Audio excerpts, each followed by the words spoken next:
Hello, my dear YouTube family, and welcome back to my YouTube channel. My name is Varun Bajpayee and I'm a mathematics mentor. और आज है हमारा competency based question series का ये part 21, जहाँ पे हम कंटिन्यू कर रहे हैं अपने ट्राइंगल चैप्टर के कुछ ऐसे इंपॉर्टेंट क्वेश्चन जिनके आने की प्रोबेबिलिटी आपके एग्जाम्स में 101% है। ठीक है, तो आज देखो, बेसिकली इस वीडियो में हम लोग दो क्वेश्चन डिस्कस करेंगे। ठीक है, पहला ये है और दूसरा क्वेश्चन ये है। ठीक है, तो लेकिन दोनों क्वेश्चन को बहुत ध्यान से समझना। ठीक है, क्वेश्चन देखो क्या है। इन the given figure E is the mid point. ठीक है, इस गिवन फिगर में ये ई जो है ये हमारे एक मिड पॉइंट, क्या बोला गया, अच्छा मिड पॉइंट नहीं, E is a point on side C B is produce. ठीक है, सी बी को प्रोड्यूस किया गया है ई पॉइंट तक, सी बी को ई पॉइंट तक प्रोड्यूस किया गया है। ठीक है, ऑफ एन आइसोसेलेस ट्राइंगल, जहां पे ये साइड जो है वो इस साइड के बराबर है। इसका सीधा सा मतलब है कि एंगल बी और एंगल सी बराबर है, दैट्स इट। ठीक है, अब देखो, with A B equals to A C. ठीक है, if A D is perpendicular to B C, A D जो है अगर वो बी सी के परपेंडिकुलर है और ई एफ जो है वो ए सी के परपेंडिकुलर है, तो प्रूव करो ए बी डी जो है वो क्या है, सिमिलर है ई सी एफ के। ठीक है, अब देखो हम कौन से ट्राइंगल ले रहे हैं, दो, in triangle A B D and triangle E C F. तो हम लोगों ने क्या देखा था कि हमें हमेशा जो भी ट्राइंगल दिए होता है ना, उसी पैटर्न में चीजें लिखनी होती है, समझनी होती है। ठीक है, अगर हम रेशियो लिख रहे हैं तो उसी पैटर्न में लिखेंगे, जैसे A B upon E C, B D upon C. ये बहुत इंपॉर्टेंट चीज है, छोटी बात है लेकिन जरूरी बात है। ठीक है, अब देखो यहाँ पे पहले अगर आप एक ट्राइंगल देखो ए बी डी को, अगर आप देखो तो ए बी डी को अगर आप ध्यान से देखोगे, ठीक है, अगर आप ए बी डी को अगर आप ध्यान से देखोगे, ठीक है, तो जैसे ये ट्राइंगल है ए बी डी। ठीक है, कौन सा ट्राइंगल है, ए बी और डी, और दूसरा ट्राइंगल है हमारे पास। ठीक है, ये इस तरीके से नहीं है, इस तरीके से। ठीक है, ये ट्राइंगल क्या है हमारे पास, ई सी एफ, क्या है, ई, सॉरी, एफ और सी, ये है हमारे पास। ठीक है, एक है हमारा ए बी डी और एक ई एफ सी। ठीक है, ये दो ट्राइंगल्स हैं। अब इन दोनों ट्राइंगल्स की अगर मैं बात करूं तो देखो, एक तो ट्राइंगल ए बी डी में अगर बी डी ए की बात करो, है ना, तो एंगल बी ए डी ये बराबर किसके, हमारा सी एफ ई के, एंगल सी एफ ई के बराबर है, बराबर है ना। दो ट्राइंगल, बस एक एंगल, और देखो सबसे सिंपल जो सिमिलैरिटी रूल होता है ना, वो एंगल एंगल होता है कि किसी भी ट्राइंगल में बस आप दो एंगल्स ढूंढ लो और आपके दोनों ट्राइंगल सिमिलर हो गए। अब दूसरा एंगल ढूंढो, दूसरा एंगल क्या है, तो दूसरा एंगल देखो, एंगल बी और एंगल सी भी तो बराबर है, एंगल बी और एंगल सी भी तो बराबर है ना। तो क्या हम लोग यहाँ पे angle D A B D लिख सकते हैं क्या, एंगल ए बी डी ये बराबर है आपका किसके, ये आपके किसके बराबर है, ये अब मैं लिख सकता हूँ ई सी एफ के बराबर है, एंगल ई सी एफ के बराबर है। तो by by angle angle similarity rule, by angle angle similarity rule, ठीक है, by angle angle similarity rule, क्या हम लोग ये बोल सकते हैं that triangle A B D, ठीक है, सिमिलर है ट्राइंगल ई सी एफ के। ठीक है, ये दोनों ट्राइंगल एक दूसरे के सिमिलर हो गए। अब ये दोनों ट्राइंगल अगर एक दूसरे के सिमिलर हैं तो यहाँ पे ए बी अपॉन में ई सी, ठीक है, ये बस आपको दिखा रहा हूँ। ठीक है, बस हमें यही प्रूफ करना था। ठीक है, तो हम लोग इसको किस तरीके से लिख सकते हैं, ए बी अपॉन में ई सी, और इधर से बी डी अपॉन में सी एफ, इधर से हमारा डी ए अपॉन में एफ ई। ठीक है, अब ये कैसे लिखोगे, ये इसका रेफरेंस क्या दोगे यहाँ पे, C P S T, corresponding parts of similar triangle. ठीक है, मान लेते हैं अगर आपसे पूछा होता तो आप यहाँ पे ये इसको भी इस तरीके से आप रिप्रेजेंट कर सकते थे। ठीक है, आई होप ये चीज़ आपको समझ में आ गई होगी। ठीक है, नेक्स्ट क्वेश्चन पे मूव ऑन करें। चलो, अब इस क्वेश्चन को देखो, in the given figure L is parallel to M. देखो यहाँ पे दो लाइनें एक दूसरे के पैरेलल दी हुई है, A B C D and E F are concurrent at point P. Concurrent मतलब जहाँ पे ये तीनों लाइन एक दूसरे को मीट कर रही है। प्रूव करो कि ए ई अपॉन में बी एफ, प्रूव करो that A E upon B F equals to क्या है, ए सी अपॉन में बी डी बराबर है सी ई अपॉन में एफ डी। ये प्रूव करना है। तो अब इसको प्रूव करने के लिए, इसको प्रूव करने के लिए अगर ए ई अपॉन ई एफ की बात हो रही है, ए ई अपॉन में बी एफ की बात हो रही है, ठीक है, तो भाई अगर ए ई, क्योंकि ये तो दिया नहीं कि ई मिड पॉइंट है या एफ मिड पॉइंट है, इस तरीके का कोई भी बात नहीं दी है, तो क्या हम लोगों को क्या करना पड़ेगा ना, हम लोग को सेपरेट ट्राइंगल्स यहाँ पे लेने पड़ेंगे। ठीक है, सेपरेट ट्राइंगल्स लेने पड़ेंगे, क्योंकि हमको बस एक ही इन्फॉर्मेशन गिवन है कि एल जो है वो एम के पैरेलल है।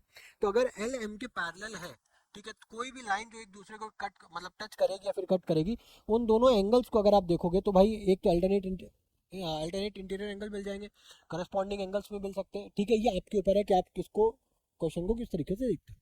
ठीक है, तो हम क्या करेंगे, हम क्या करेंगे, बेसिकली हम पहले कौन से दो ट्राइंगल लेंगे, हम पहले कौन से दो ट्राइंगल लेंगे, हम लेंगे ट्राइंगल ए, ध्यान से समझना, triangle A P E, triangle B P F. ठीक है, देखो in triangle A P E, A P E, और कौन सा ट्राइंगल ले रहे हैं हम लोग, बी पी एफ। ठीक है, ये दोनों ले लिया। अब इन दोनों ट्राइंगल्स में अगर आप डियर देखो, ठीक है, तो यहाँ पे क्या हो क्या रहा है कि ए पी एफ में एक तो एंगल ये, ठीक है, और एंगल बी, ये दोनों एंगल्स क्या बराबर है, अल्टरनेट इंटीरियर एंगल से बराबर है ना, बिल्कुल बराबर है, वेरी गुड। ठीक है, तो देखो अब हम लोग क्या करेंगे, यहाँ पे क्या लिखेंगे, angle E A P, angle E A P, pen की थिकनेस कम करनी पड़ेगी, एंगल ई ए पी, ये किसके बराबर है, ये किसके बराबर है बच्चा, ये बराबर है आपका एफ बी पी के, है ना, एफ बी पी के बराबर है, एंगल एफ बी पी के बराबर, करेक्ट है। अब दूसरा एंगल, दूसरा कौन सा एंगल ले सकते हो आप, देखो दूसरा एंगल हम लोग क्या ये ले सकते हैं क्या, देखो ए पी ई और बी पी एफ, भाई ये भी तो वर्टिकली अपोजिट एंगल, क्योंकि दो स्ट्रेट लाइन एक दूसरे को कट कर रही है ना, तो यहाँ पे एंगल ए पी ई बराबर किसके हो जाएगा, एंगल बी पी एफ के। तो अब यहाँ पे दोनों, एक ये तो हो गया भाई अल्टरनेट इंटीरियर एंगल, ठीक है, और ये क्या हो जाएगा, वर्टिकली ऑपोजिट एंगल। ठीक है, तो यहाँ पे bye angle similarity rule, by angle similarity rule, ठीक है, हम लोग क्या बोल सकते हैं, that triangle A P E similar है ट्राइंगल बी पी एफ के। अब देखो, अब भाई इतने से यहाँ पे काम नहीं चलेगा, हमारा काम यहाँ से इतने से ही नहीं चलेगा, हमें क्या करना पड़ेगा भाई, हमें साइड्स का रेशियो सेम करना है, साइड्स का रेशियो सेम करना है। तो अब हमें यहाँ पे क्या लिखना पड़ेगा, दैट ए पी अपॉन में बी पी बराबर में पी ई अपॉन में पी एफ बराबर में ई ए अपॉन में एफ बी। ठीक है, अब ऐसे ही हमें क्या करना है, देखो ये एक तो एक पैटर्न आ गया, अब ये क्या यहाँ पे कुछ भी है जो मिल रहा है, ए ई और बी एफ, ठीक है, ये है, ठीक है, उसके अलावा बाकी तो कोई काम करनी कोई बात नहीं। अब देखो, देखो अब क्या है, अब ए अपॉन में एफ बी मिल गया, अब ए सी अपॉन में अगर आप बी डी को देखो, ए सी और बी डी को अगर आप देख रहे हो, तो भाई ए सी के लिए हमें पूरा ट्राइंगल ए पी सी लेना पड़ेगा, ए सी के लिए पूरा ट्राइंगल ए पी सी लेना पड़ेगा, और बी डी के लिए पूरा ट्राइंगल बी पी डी लेना पड़ेगा ना, बिल्कुल लेना पड़ेगा भाई, मजबूरी है ना हमारी, हमें कोई रिलेशन ही नहीं दिया हुआ है। तो इन ट्राइंगल क्या ले रहा हूं मैं, A P C, in triangle A P C and triangle B P D, B P D. अब यहाँ पे भी सेम वही कर सकते हैं हम लोग, सेम वही कर सकते हैं भाई, एंगल ए एंगल बी के बराबर ही है ना, तो यहाँ पे हम लोग क्या लिख सकते हैं, E A P, sorry C A P, अब यहाँ पे एंगल सी ए पी जो है वो बराबर हो जाएगा एंगल डी बी पी के, एंगल डी बी पी के बराबर हो जाएगा ना बराबर। अब अगर ये दोनों बराबर हो जाएगा बाय अल्टरनेट इंटीरियर एंगल से बराबर हो जाएगा, है ना, दूसरा तो आपका ए पी सी और बी पी डी बराबर हो जाएगा, ए पी सी जो है वो एंगल बी पी डी के बराबर हो जाएगा बाय वर्टिकली ऑपोजिट एंगल।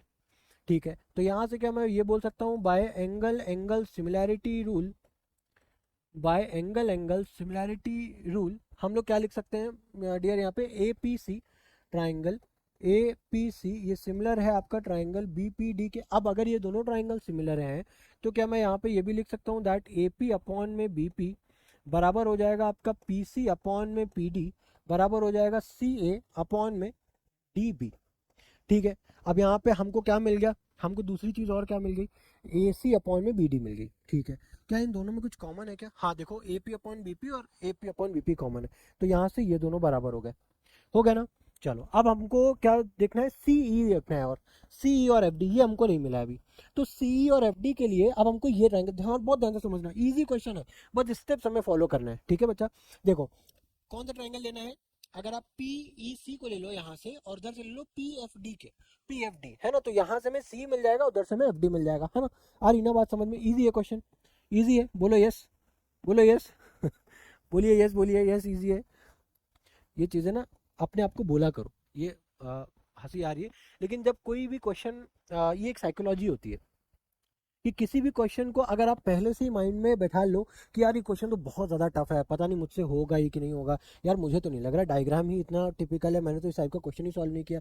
नहीं, ऐसा सोचना ही नहीं है। क्वेश्चन को देखते ही हमें ये तो नहीं सोचना कि यार हमसे होगा नहीं, क्योंकि जो भी एग्जाम में क्वेश्चन आ रहा है ना, वो आपके सिलेबस के अंदर से ही आ रहा है। कोई ऐसा कॉन्सेप्ट वहाँ पे नहीं पूछेगा एग्जामिनर जो आपके सिलेबस का पार्ट ही नहीं है, जो आउट ऑफ द सिलेबस है। ऐसा कोई क्वेश्चन नहीं आने वाला, तो घबराने की कोई बात नहीं है। बस उसको इत्मीनान से पढ़ो।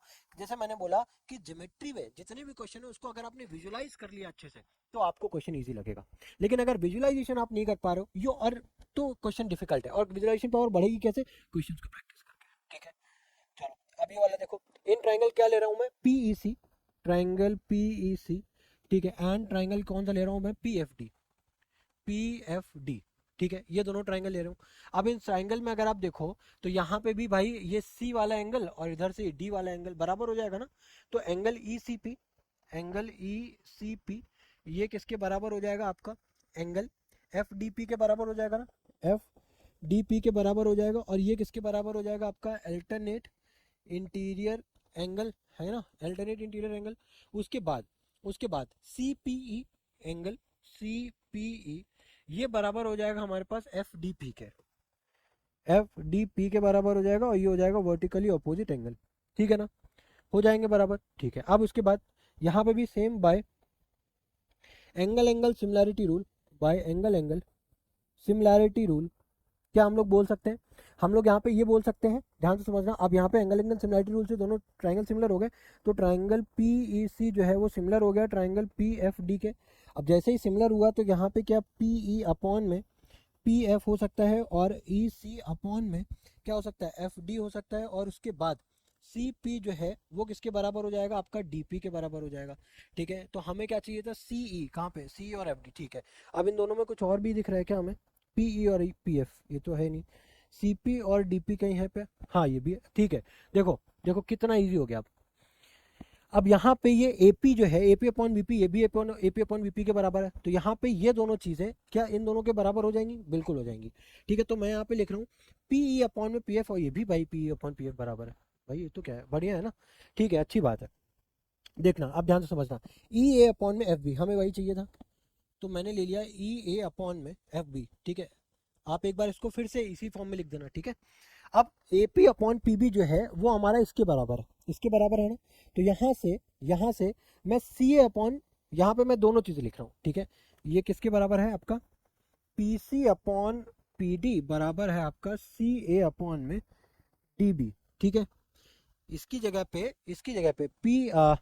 एक सेकेंड, AP अपॉन PB की जगह पे मैंने ये लिख दिया। अब P अपॉन PF की जगह पे मैं ये लिख दे रहा हूँ। ठीक है, क्या लिख रहा हूँ मैं?